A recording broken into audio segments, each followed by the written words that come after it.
Okay, our next topic is both controversial and convoluted. So let's welcome Mike out here.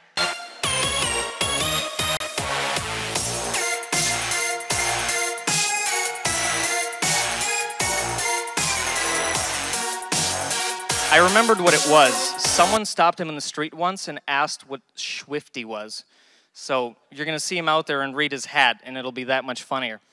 Okay, next up is Chrisiousity. Welcome, Chrissy.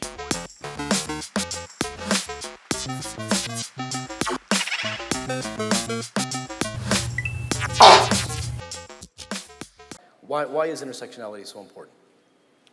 Well, it's when I would go back to when Kimberly Crenshaw first came up with the term, because intersectionality has been something that people have done. When I was working with people who had cognitive disabilities. Are those actually grasses? What's that? The grasses, they're not Yeah, birds. yeah, between two Grasses. oddly shaped fake plants. Let me move these so I can see you guys. Fake news. Fake news. All right. I'm very good at talking. Yes. Yeah, good. Really what I want to do is just make sure no one dominates all of the time. So if that happens or we get off topic, I'll chime in, but I really want you guys to drive the conversation. Fairly good. It's a framework and a practice, both. You just sort of ad hoc rolled with it. It wasn't something you thought about. It wasn't something that you just went, oh, okay, I can figure this out on the fly.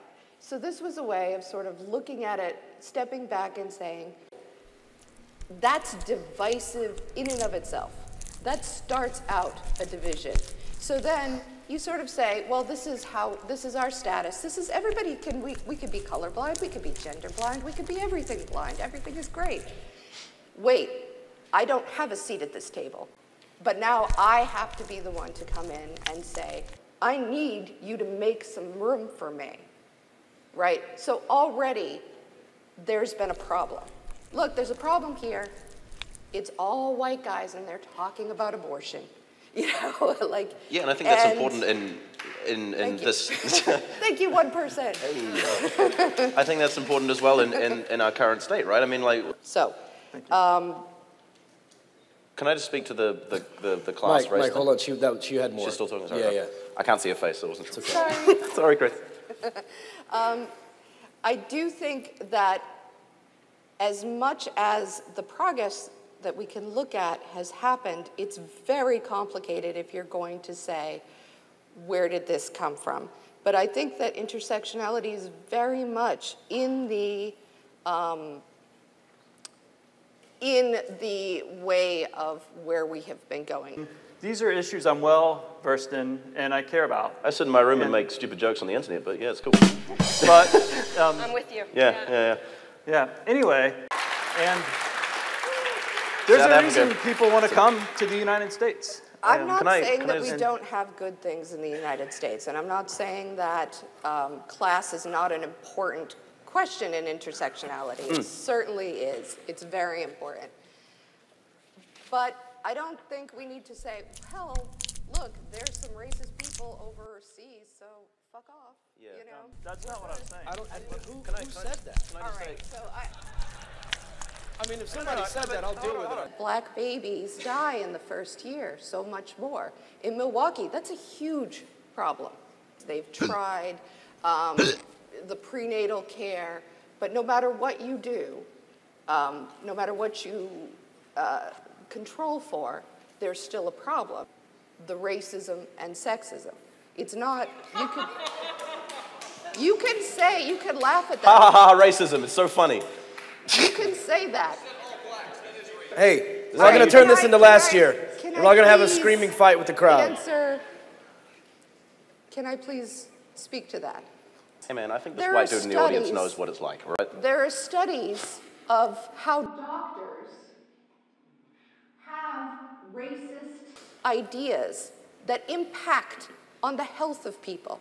And if you're looking out the back because, melanin, that's fucking stressful. It's stressful, and when you have stress for a long time, it has what's called allostatic load. That's how it happens upon your physiology. How it happens upon your physiology.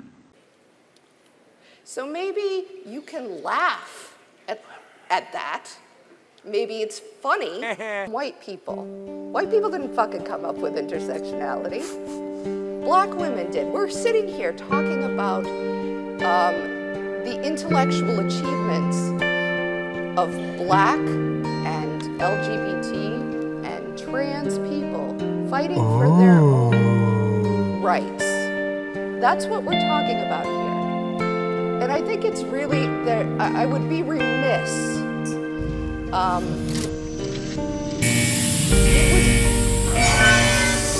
Our Mythcon people tried to bring in more people of color, but many of them didn't want to come, and there's a fucking reason for it. Because we have made, there may be a little bit of a bias in this crowd, and that people might have to be faced with questions about their very humanity and worth, and how people feel about them. Dimitri, so I had one more it may thing. not. All right, I mean, you're cutting into Q&A thing. So This keep the is not talk. an interactive experience. I wouldn't like I don't, as an intersectional feminist, I don't treat people like that on a what you know. I mean, So you would say that's a misapplication of intersectionality. I mean the professor saying to you, I mean it's complicated. You know the thing can I talk or can I? Sorry if I'm offending your white sensibilities, but that sounds. Guys. Well, he already admitted he was racist earlier. I'm racist towards whites. What can I say? Yeah. So you know, like one person coming to you, and like if I'm with one person on another person, that was weird.